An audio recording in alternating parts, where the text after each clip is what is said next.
The synthesis of complex molecules from simple starting materials is a common task of organic chemists. In this video, what we are going to do is walk through a couple of problems where we solve applied situations where we aim to synthesize a particular organic molecule and we're asked to use an epoxide as a starting material in that synthesis.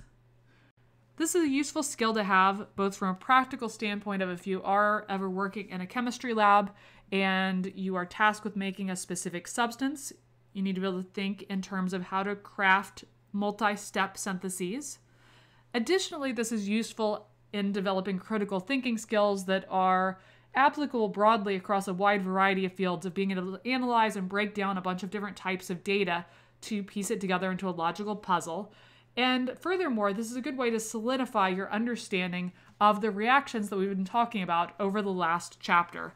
So what we are going to do here is we are going to be asked in this problem to take any epoxide, starting material, plus whatever other reagents we like to use. That can be other inorganic or organic reagents, any other reactants. And we are asked what reactions could we carry out, so I'm going to put a question mark there about what reactions could we carry out to yield the following final organic product. This is our organic target. And we aren't going to get into stereochemistry of trying to create specific stereoisomers. We'll just be looking for how can we create this particular target molecule. So the way to approach this is to think backwards, because if we try to think forward about how can we go from an epoxide to something else, to something else, to something else to get to this target, generally you will end up way off track because there are many steps or multiple steps to go from starting material to product, and trying to put those all together in a forward order generally doesn't work for people very well. What works better is thinking backwards, and thinking backwards systematically one step at a time, and asking yourself, okay, if this is our target molecule, what's one step or one reaction that we could do to yield that particular target? Not necessarily directly from an epoxide, but what's one thing that we could do to go from some other substance to this target? So for example, and by the way, with synthesis problem, there's always more than one right answer. But one thing that we learned back within Organic Chemistry 1 was that we could take alcohols, and a really common reaction was to take alcohols and oxidize them. So thinking back just one step about something we could do, and some of these backward steps may be dead ends. You may realize that you have no way to get back to where you need to start from an epoxide. But sketching some things out, we could think about, okay, oxidation. We know that we can take an alcohol group and we can oxidize it to a ketone. So one thing that we could do in one step to get from a starting material to a product is we could oxidize an alcohol group. And we need to plug in a specific oxidizing agent here. And there are many different possibilities. A common possibility for oxidizing an alcohol is to use a chromium-6 reagent. So I'm just going to CRVI to indicate chromium-6 as an example there. And so this would be a variety of different compounds that have chromium in the 6+ oxidation state present. So we're oxidizing here from our secondary alcohol to the ketone group using a chromium-6 reagent, such as, for example, KCrO3 would be one possibility there. But as long as you put in the CRVI, you've got the idea. You are on track there that that's an oxidizing agent to oxidize from here to here.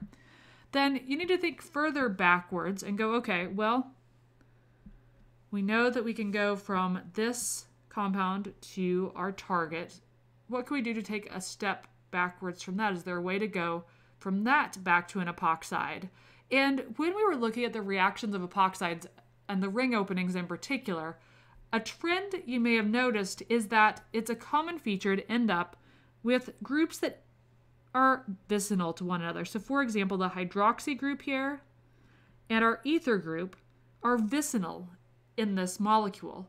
So since epoxides can often be used to create vicinal substituents on products, perhaps it is possible to take some epoxide and convert it into the product here that has a hydroxy group and methoxy group vicinal to one another. Thinking about how to do this involves some trial and error. And as we think backwards here, we have a 4-carbon chain in our product. So I'm thinking we need a 4-carbon chain in our reactant. So there's our 4-carbon chain, 1, 2, 3, 4. I've put the epoxy group at positions 2 to 3 because that's where the branches are here at positions 2 and 3 as well. And then what do we know? Is there a way that we can take this epoxide and convert it into this vicinal molecule that we have here, where we have an alcohol group and an ether vicinal? So how would we go about doing that? Well, a common thing that would happen would be that when we're working with epoxides, we could break the carbon-oxygen bond, and that oxygen ultimately becomes commonly a hydroxy group. And so if we can figure out a way to do that, that would give us our hydroxy group in our final product.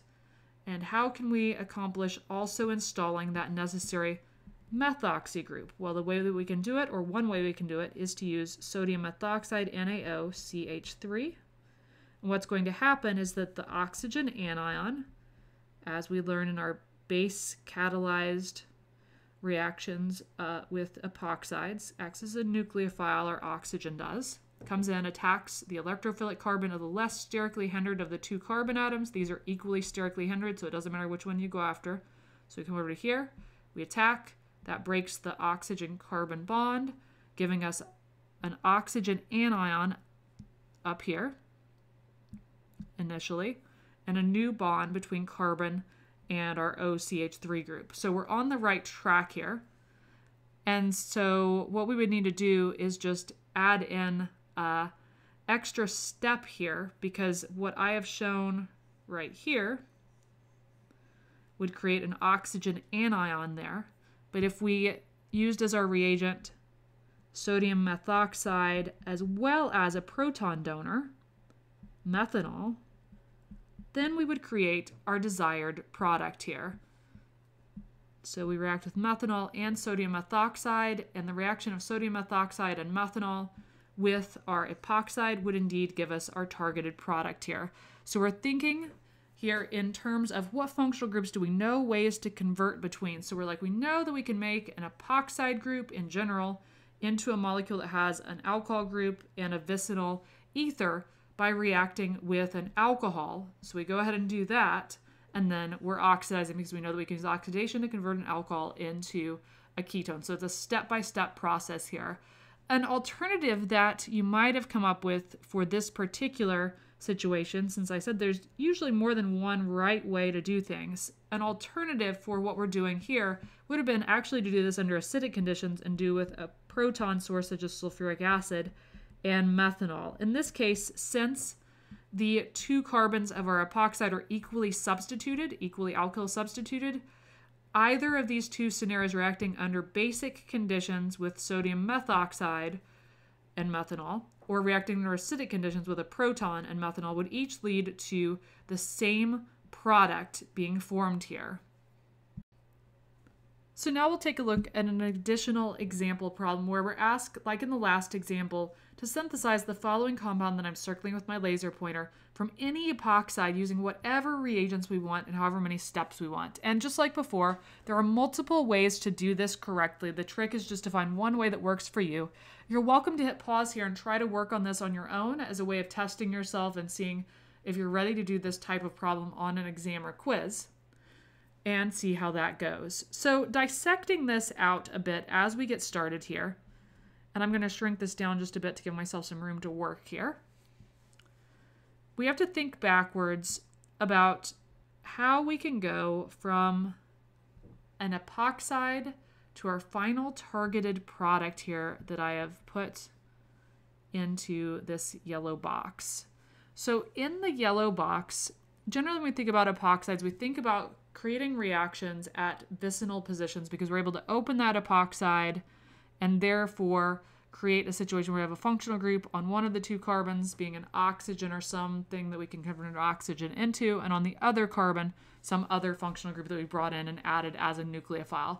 So looking at our structure here, I noticed that we have a chlorine atom, and then vicinal to that we have this alkyne. So I'm thinking that that's the core that we want to focus on creating using an epoxide as we think back several steps. But in order to get back to that epoxide starting point, we need to systematically think back one step at a time. So what I'm thinking about here is how can I go one step back from this final product to anything else? Like what else could we have and go to this in one step? So we have a chlorine atom here. And one thing that we learned back in chapter 11 is that you can convert alcohol groups into chlorines. And since we know that we can easily make an alcohol group from an epoxide through the ring opening, I'm thinking it would be useful to think about how can we convert this chlorine back to an alcohol, or how can we convert an alcohol into a chlorine, thinking about the forward reaction that would go on there. So in order to take an alcohol group and convert that alcohol group into chlorine, so alcohol, we would like to convert into chlorine. How can we go about doing that? Well, one way to go about doing that is to use a reagent called thionyl chloride, SOCl2, which was a way of doing a nucleophilic substitution reaction that would allow us to replace the hydroxy group with a chlorine. And so we can think of this as maybe one pathway through, because that would allow us to take our hydroxy group and make it into a chlorine. And we know that there's a variety of ways to make a hydroxy group out of an epoxide through a ring opening reaction. So then taking things back a step further and going, okay, well, how can we go from an epoxide to this? What comes to my mind is, in order to go from an epoxide to this, we would need to create some form of a Grignard reaction or organometallic reaction to have a nucleophile come in and attack the epoxide ring to make a new carbon-carbon bond, perhaps this one to the alkyne as a possibility. So thinking back a step, if we had an epoxide group, and the epoxide group had a couple methyls on it, and our other methyl over here, like so, that would represent the portion of the product that I'm highlighting in yellow. That's what we've highlighted in yellow here. And we could have, in theory, the Grignard reagent come in and attack that. So we could have like so. If we had our magnesium bromide or magnesium chloride there, and we need an aprotic solvent, so we could use something like THF here, what's going to happen is that will come in, it will attack the carbon right here, that forces the carbon-oxygen bond to break, and that would give an oxygen anion up here, but then if you bring in a protic solvent, that will allow, in that second step through the entry of a proton, some source of proton, such as listed as dilute acid, would enable the protonation of that oxygen atom to go ahead and create the hydroxy group. So through this series of Grignard reagent coming in, attacking the less sterically hindered carbon, forcing that oxygen carbon bond to break, you create this carbon-carbon bond here, and then bringing in the acid will allow protonation of the oxygen anion, and then converting that hydroxy group to a chlorine can be done using thionyl chloride. This is definitely not the only way to go about taking an epoxide and using it to convert our final desired product. There are a variety of different ways through this. It's a choose your own adventure, and the trick is thinking systematically backwards, one step at a time, and asking yourself, what reagents could you use at that particular step? And you may run into some dead ends where you work backwards to a point and you're like, I don't know how to go back any further, or don't know how to get back to an epoxide. And that's okay. That means that you need to try some other approach to work your way through this.